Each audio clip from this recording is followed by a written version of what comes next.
O&H Danish Bakery is a fourth-generation family business. It would be my great-grandfather, Christian Olesen, who founded the bakery with another business partner in 1949. Our business was started first by immigration. My grandfather opening a bakery in Racine, that's really just part of the story. Well, he immigrated to Racine because his father came before him. My grandfather came in his early 20s, and he got a job in a bakery. And he learned baking in Danish bakeries here in Racine for about 25 years before having the opportunity himself to open up a bakery of his own. And Kringle along the way was one of the sweets introduced. And it really took hold here in Racine. Racine in general being a heavily Danish population, Kringle was just another thing in the bakery case. There's just not many bakers that make Kringle because it takes so much focus and patience, and the duration to make is 3 days. And that's very unique in today's world of instant gratification. Sometimes we say a Kringle is happiness. And then we do have our Kringles are actually in the shelves over there. That's what he said was a Kringle. What is a Kringle? Let me go over here with you. Let me see. Here's a Kringle. It's oval shaped. Yeah, I'm gonna cut a slice. Can I cut a slice here?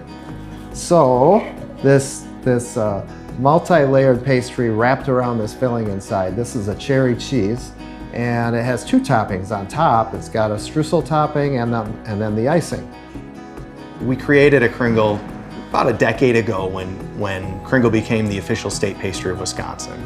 And we call it our Wisconsin Kringle because it takes the best of Wisconsin cream cheese, cherries from Door County, and Wisconsin cranberries, and puts them all together. The sweet, the tart, and the creaminess of the cream cheese together just make a really nice introduction to a Kringle for anyone.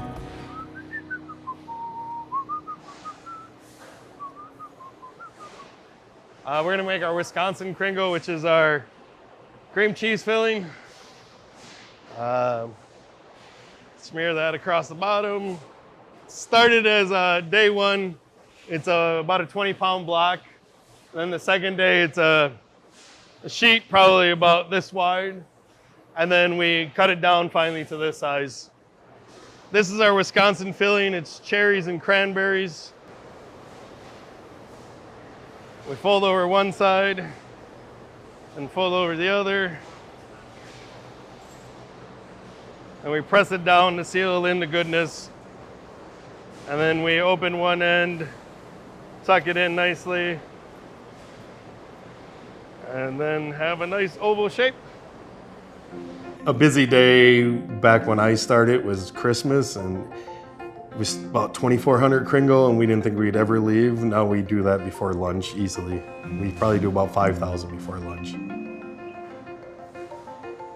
I think O&H is not your normal bakery in the sense that our customers that come in our stores, most of them don't know what's going on back here. I'm proud of it. I'm proud that everybody's committed to our mission, which is really serving each customer one pastry, one order, one gift at a time. The company culture, it's a family company. It's one of the reasons I like working here. The owners, the Olesens, whatever they say they're gonna do, they do it for you. We do take a lot of pride in what we do here. It feels great that we're always #1 at what we do. It's always exciting to see little kids run up to the little glass counter and be like, "Oh, look at that, Dad. Look at that. My kids do the same thing." It makes me feel extremely happy. It's like you find something you're good at, and you stick. Everybody finds something in their life they're good at, and then they stick with it. I'm from Olesen, the third biggest city in Denmark, Hans Christian Andersen's hometown. And I had, when I was like 15, almost 16, I took apprenticeship in baking, 3 years. I worked in O&H for 25 years. I come in and prepare stuff, get stuff ready, pull some stuff from the cooler. And other people come in and help me about 6 o'clock. I come in here earlier, like 4:30, and I got everything ready to go. It's like a kitchen, you know, they make food, you have to be, you know, the good kitchens go like fast. You have to move.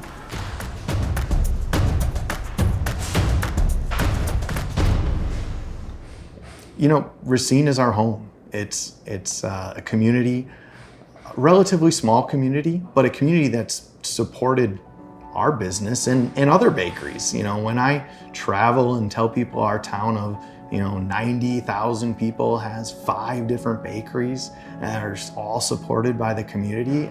Sometimes you go to towns of millions that don't have that. So really it's our community that supports us every day, makes us proud to be here, and a reason why we are from here, will always be from here.